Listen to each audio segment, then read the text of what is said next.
एक गांव में सुखीराम नाम का एक व्यक्ति रहता था। वहां बहुत ही गरीब था। उसकी पत्नी का नाम रूपवती था, लेकिन वहां वैसी थी नहीं। वहां बहुत ही मोटी और बहुत ही बदसूरत थी। वहां बहुत ज्यादा कामचोर थी। कुछ भी नहीं करती थी, बस खटिया पर बैठकर खाती रहती थी। सुखीराम दिन भर मेहनत करके जब घर पर आता, उसके बाद खाना बनाता। एक दिन जब सुखीराम खाना बनाकर खाना खाने के लिए हाथ धुलने चला गया, आकर देखा तो उसके लिए बिल्कुल भी खाना नहीं बचा था। रूपमती सारा का सारा खा चुकी थी। वहां बोलता है, ये क्या किया तुमने? मेरे लिए बिल्कुल खाना नहीं बचाया। तो मुझे जोर से भूख लगी थी। सुखीराम सोचता है। इससे अच्छा तो मैं शादी नहीं करता, कुंवारा ही रहता तो अच्छा रहता। दरअसल सुखीराम बहुत ही गरीब था। इस वजह से कोई भी अपनी लड़कियों की शादी नहीं करना चाहता था। उससे उसकी शादी नहीं हो रही थी। ऐसे ही रूपवती की भी शादी नहीं हो रही थी।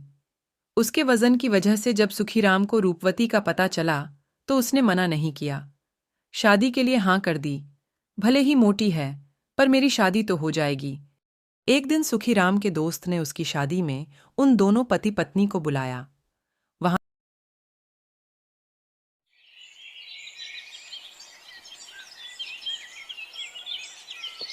दोनों शादी में पहुंचे तो रूपवती खाने पर टूट पड़ी और खाने लगी।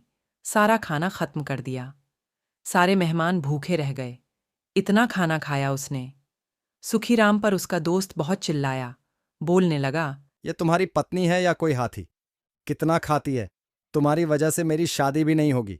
चले जाओ यहां से। सुखीराम को बहुत बुरा लगता है और वहां दोनों घर आ जाते हैं। सुखीराम बहुत गुस्सा होता है और वह पत्नी को बोलने लगता है, तुम यहां तो मेरे लिए खाना नहीं बचती, लेकिन मैं तुम्हें शादी में लेकर गया तो किसी के लिए खाना नहीं बचाया। इतना खाती हो तुम, तुम्हारी वजह से मेरी बहुत बेइज्जती हुई है। चली जाओ, अपने घर में तुम्हें नहीं रखूंगा।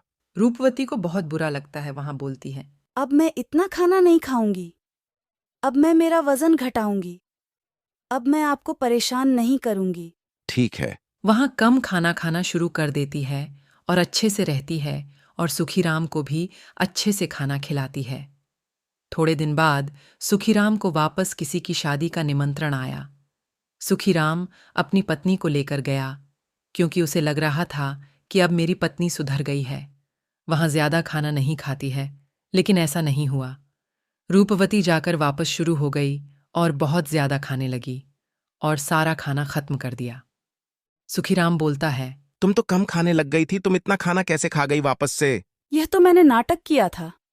नहीं तो आप मुझे वापस से शादी में लेकर कैसे आते? मुझे शादियों का खाना बहुत अच्छा लगता है, इसीलिए मैंने नाटक किया था।